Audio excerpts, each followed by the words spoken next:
আমরা একজন ফ্যাসিস্ট সরকারকে বিদায় করেছি।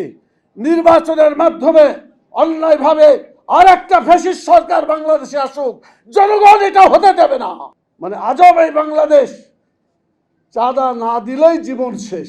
এই দেশের টাকাকে বিদেশে পাচার করেছে, যারা মানুষকে হত্যা করেছে, খুন করেছে, গুম করেছে, গোটা জাতির সাথে বিশ্বাসঘাতকতা করে বাংলাদেশের স্বাধীনতা প্রতিবেশীর হাতে তুলে দিয়েছে, তাদের আগে বিচার করা দরকার ছিল। যে একটা জাতির শিক্ষা ব্যবস্থা যদি ভালো হয়, তাহলে ভালো লোক সেখানে তৈরি হয়। শিক্ষা ব্যবস্থা যদি ভালো না হয়, তাহলে সেখানে ভালো লোক তৈরি হয় না। বিগত ফ্যাসিবাদ সরকারের মধ্যে যারা ছিল, তারাও কিন্তু লেখাপড়া শিখেছে। লেখাপড়া শিক্ষা করে কি করেছে? আপনারা জানেন যে একটা পিওনের বেতন এক মাসে কত ছিল? 400 কোটি টাকা। চিন্তা করেছেন? এই টাকা তো জনগণের। এই পিওনটাকে সেখানে কর্মরত রেখে, যার অফিসে সেই পিওন চাকরি করেছে, তাকেই অপরাধ করার সুযোগ দিয়েছে। পিওনের অপরাধ নয়, যে তাকে অপরাধ করার সুযোগ দিয়েছে সেই সবচেয়ে বড় ক্রিমিনাল। বাংলাদেশে এখন যে পর্যায়টা চলা উচিত ছিল, সেটা হলো অপরাধীদের বিচার এক নম্বরে হওয়া দরকার ছিল। সেই বিচার এখনো দৃশ্যমান হয় নাই। বিচার শুরু হয়েছে বলছেন। আমি বলি, শুধু বিচার শুরু হলে চলবে না। নির্বাচনের আগে বড় বড় ক্রিমিনাল যারা এই দেশের টাকাকে বিদেশে পাচার করেছে, যারা মানুষকে হত্যা করেছে, খুন করেছে, গুম করেছে, গোটা জাতির সাথে বিশ্বাসঘাতকতা করে বাংলাদেশের স্বাধীনতা প্রতিবেশীর হাতে তুলে দিয়েছে, তাদের আগে বিচার করা দরকার ছিল। কিন্তু অনেকে আছে এই বিচারের দিকে খেয়াল নাই। তারা চায় যে যেমন তেমন করে নির্বাচন হয়ে তারা ক্ষমতায় যেতে পারলেই হয়। আমরা একজন ফ্যাসিস্ট সরকারকে বিদায় করেছি। নির্বাচনের মাধ্যমে অন্যায়ভাবে আর একটা ফ্যাসিস্ট সরকার বাংলাদেশে আসুক, জনগণ এটা হতে দেবে না। আমরা নির্বাচন ব্যবস্থাকে সুন্দর করার জন্য বলেছিলাম যে আগে সংস্কার হোক, আগে বিচার হোক। আমরা বলেছি পিআর পদ্ধতিতে নির্বাচন করার জন্য।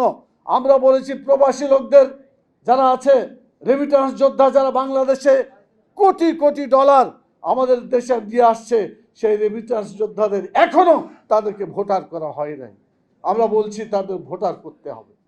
সেই প্রক্রিয়া করার জন্য যে সময়টুকু লাগে তার দিতে হবে।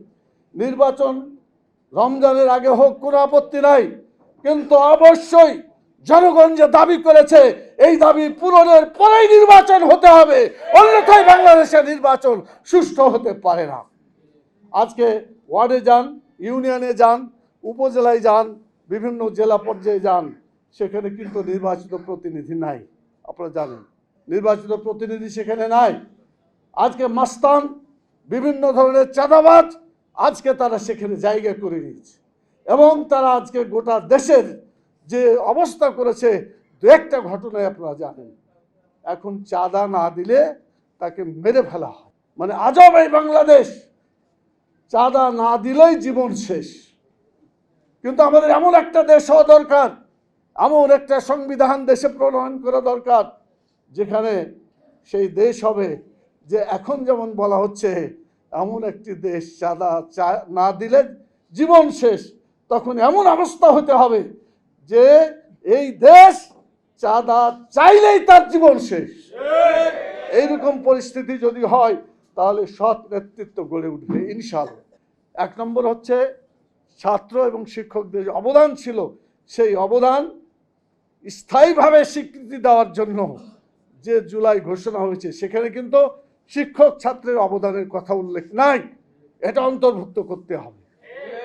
2 নম্বর আমাদের দাবি যেটা, সেটা হচ্ছে যে এদেশের শিক্ষা ব্যবস্থাকে সত্যিকারভাবে এমনভাবে গড়ে তুলতে হবে যাতে চরিত্র তৈরি হয়, কোনো চাঁদাবাজ তৈরি না হয়, খুনি ডাকাত যাতে তৈরি না হয়, এমন শিক্ষা ব্যবস্থা বাংলাদেশে চালু করতে হবে।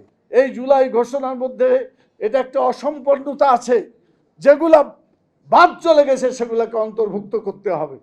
যদি অন্তর্ভুক্ত হয়, তাহলে জুলাই বিপ্লবের, জুলাই অভ্যুত্থানের যে চেতনা, সেই চেতনা আমরা জাতির কাছে উপস্থাপন করতে পারবো ইনশাআল্লাহ।